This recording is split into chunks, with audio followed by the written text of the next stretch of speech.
J'apprends là-bas à la porte de Jolie Nouvelle.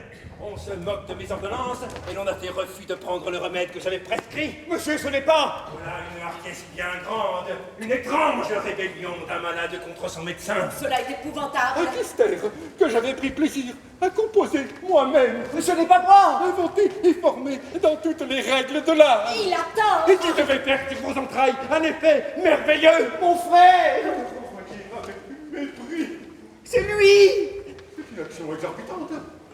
Cela est vrai. Un attentat énorme contre la médecine. Il est cause. Un crime de lèse faculté qui ne se peut assez punir. Vous avez raison. Je vous déclare que je romps tout commerce avec vous, C'est mon frère. que je ne veux plus d'alliance avec vous, Vous ferez bien. et que pour terminer toute liaison avec vous, voilà la dotation que je faisais à mon neveu en faveur du mariage. C'est mon frère qui a fait tout le mal. Méprisé. Mon clistère. C'est devenu. Je m'en vais le prendre. Je vous aurais tiré d'affaire avant qu'il fût peu. Il ne le mérite pas. J'allais nettoyer votre corps et en évacuer entièrement les mauvaises humeurs. Ah, mon frère. Je ne demandais qu'une douzaine de médecines pour vider le fond du sac. Il est indigne de vos soins. Mais, puisque vous n'avez pas voulu guérir par mes soins, Ce n'est pas ma faute. puisque vous vous êtes soustrait à l'obéissance qu'on doit à son médecin, Cela crie vengeance. puisque vous vous êtes déclaré rebelle au remède que je vous avais prescrit, Point du tout. j'ai à vous dire que je vous abandonne à votre mauvaise constitution, à l'intempérie de vos entrailles, à la corruption de votre sang, à l'âcreté de votre bile et la féculence de vos humeurs. Cela est fort bien fait. Et Mon je veux Dieu. qu'avant qu'il soit 4 jours, vous deveniez Dans un état incurable. Ah, miséricorde.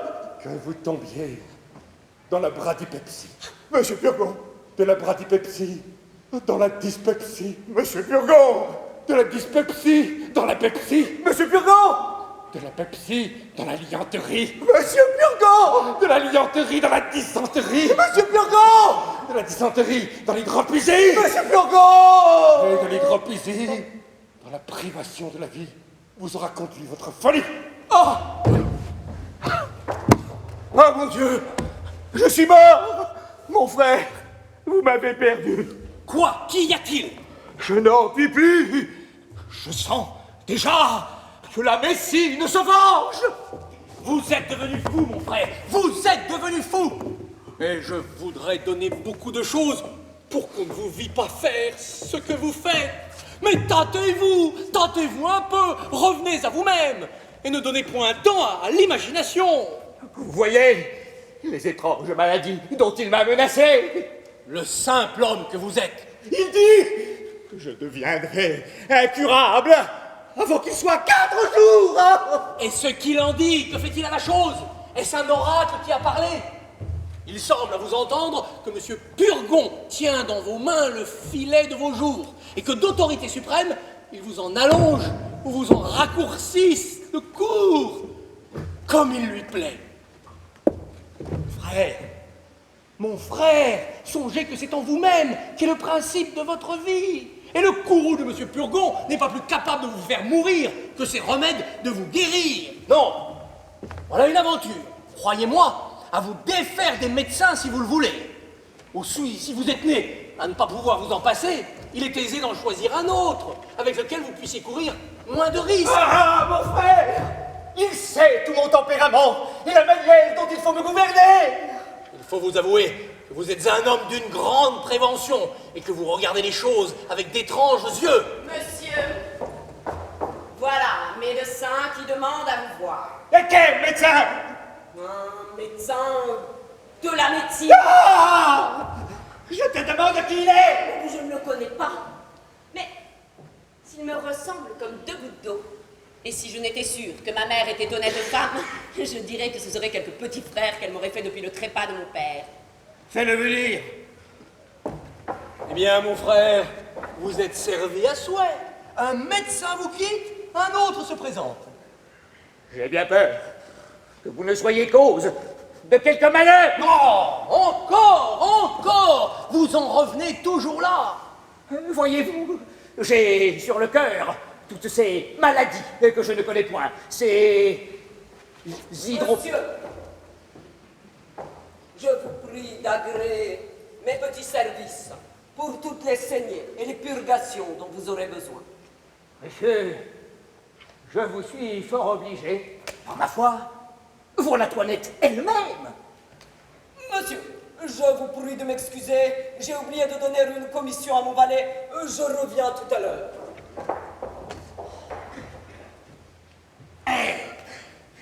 Ne diriez-vous pas que c'est effectivement Toinette?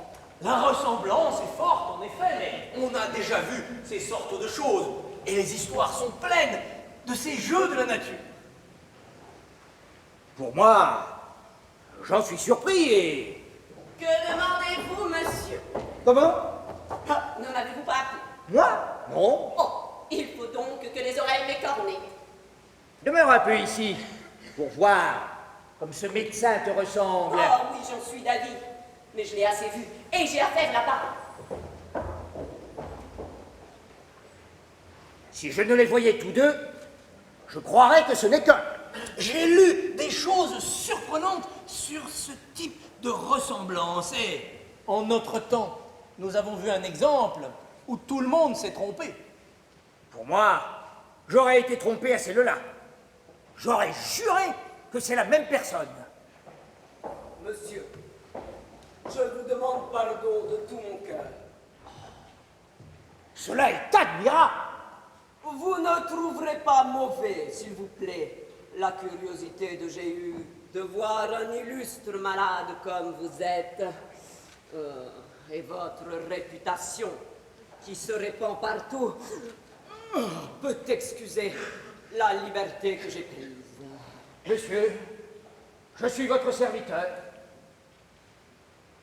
Je vois que vous me regardez fixement. Quel âge croyez-vous bien que j'ai? Je crois que tout au plus, vous pouvez avoir 26 ou 27 ans. J'en ai 90!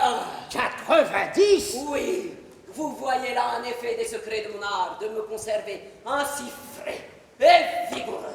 Par ma foi, voilà un beau jeune vieillard de 90 ans. Je suis médecin passager qui vais de ville en ville, de province en province, de royaume en royaume, pour chercher d'illustres matières à ma capacité, pour trouver des malades dignes de m'occuper, capables d'exercer les grands et beaux secrets que j'ai trouvés dans la médecine.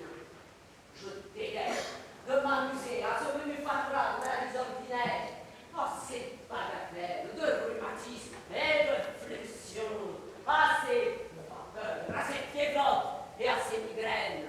Je veux de la maladie d'importance, de bonnes fièvres continues avec des transports au cerveau, de bonnes fièvres pourprées, de bonnes pestes, de bonnes hydropisiformées, de bonnes pleurésies avec des inflammations de poitrine.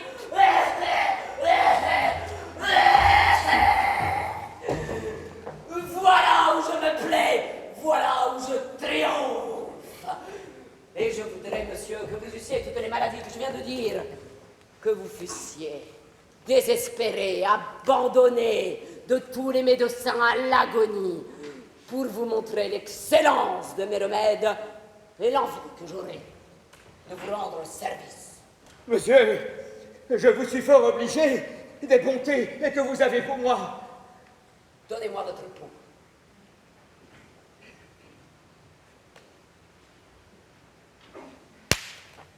Allons, que l'on batte comme il faut. Aïe, je vous ferai bien aller comme vous de lait. Hoi, ce poulain fait l'impertinent. Je vois bien que vous ne me connaissez pas encore. Qui est votre médecin? Monsieur Purgon? Cet homme-là n'est point inscrit sur mes tablettes entre les grands médecins. De quoi dit-il que vous êtes malade? Il dit que c'est du foie, et d'autres disent que c'est de la rate. Ce sont tous des ignorants. C'est du poumon que vous êtes malade. Du poumon? Oui. Que sentez-vous? Je sens, de temps en temps, des douleurs de tête. Justement, Ah! le poumon. Il me semble parfois que j'ai un voile devant les yeux. Le poumon. Ah! J'ai parfois des maux de cœur. Ah! Le poumon.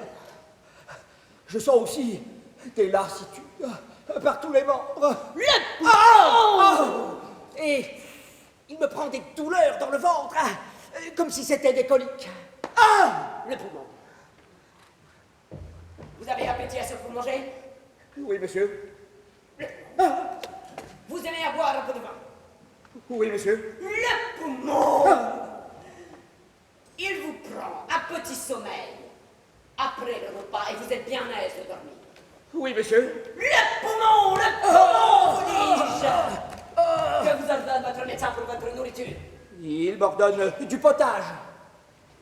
Ignorant. De la volaille. Ignorant. Du veau.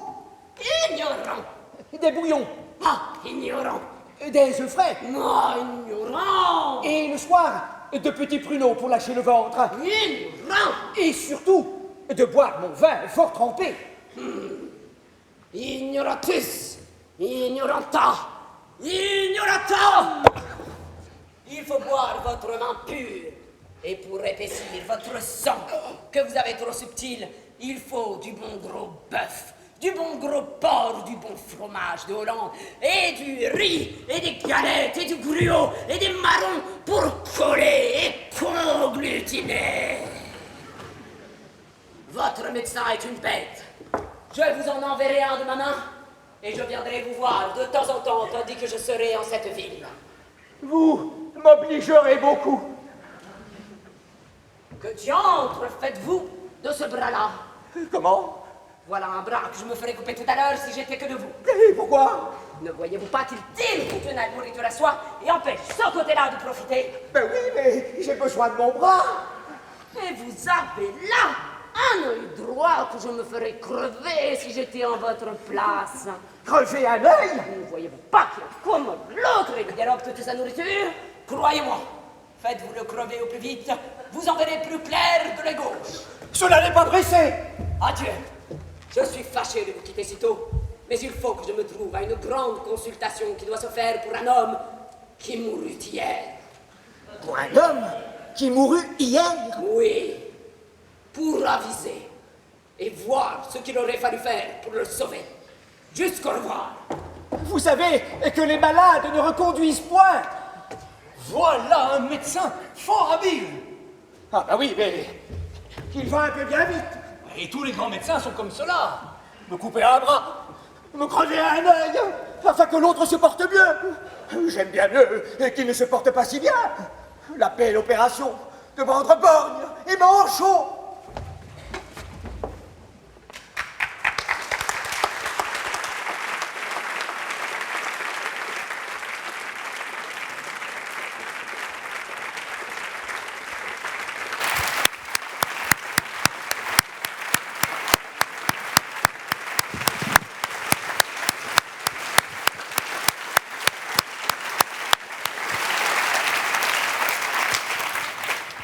Merci beaucoup à vous toutes et à vous tous d'avoir supporté cette petite introduction à la grande journée de réflexion que vous allez avoir. Vous avez donc entendu Pierre Cordier.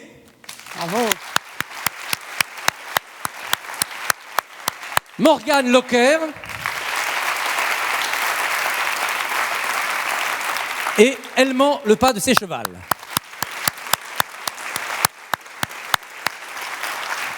Heureux hommes et femmes que vous êtes qui allez débattre de ces problématiques de la santé. Mais est-il bien nécessaire? Molière a tout dit, n'est-ce pas? Pas tout à fait tout dans cette scène-là. Je voudrais vous dire quelques lignes aussi de ce qu'il écrit dans la scène précédente. Mais raisonnons un peu, mon frère, vous ne croyez donc point à la médecine? Non, mon frère, et je ne vois pas que pour son salut, il soit nécessaire d'y croire. Quoi?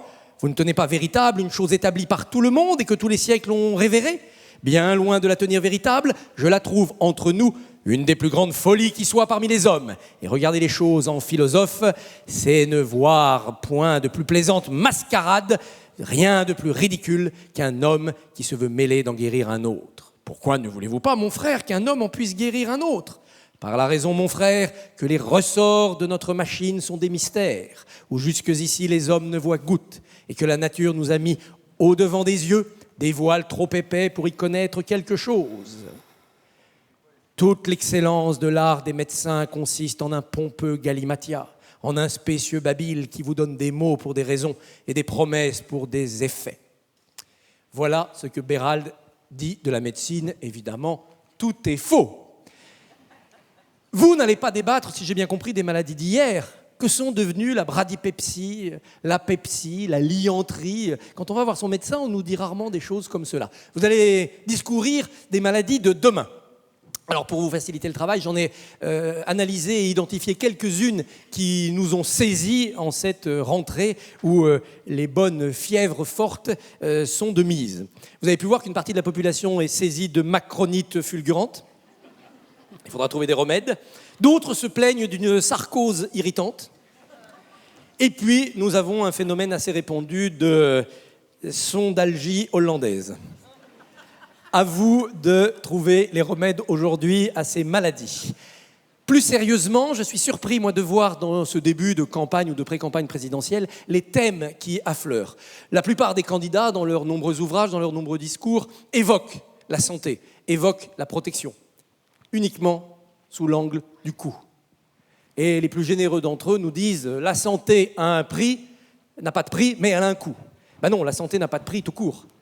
Quand on est malade, quand ses enfants sont malades, la santé n'a pas de prix. On se moque de savoir où en sont les équilibres de la sécurité sociale. Ça, c'est la première grande carence dans les discours des présidentiables. Par ailleurs, il y en a une deuxième qui va vous occuper aussi toute la journée, et totalement absente pour l'instant des livres, si ce n'est parfois par quelques points d'interrogation. Ce sont les réflexions éthiques. La fin de vie, l'euthanasie, les soins palliatifs, tout cela est prudemment évacué, notamment dans cette phase de primaire de droite où il y a un électorat très sensible à tout ce qui pourrait apparaître comme un progrès d'un côté ou bien une atteinte à la vie de l'autre. Gageons que votre journée va permettre aux présidentiables de trouver de quoi parler sur ces sujets sans tomber dans la démagogie habituelle.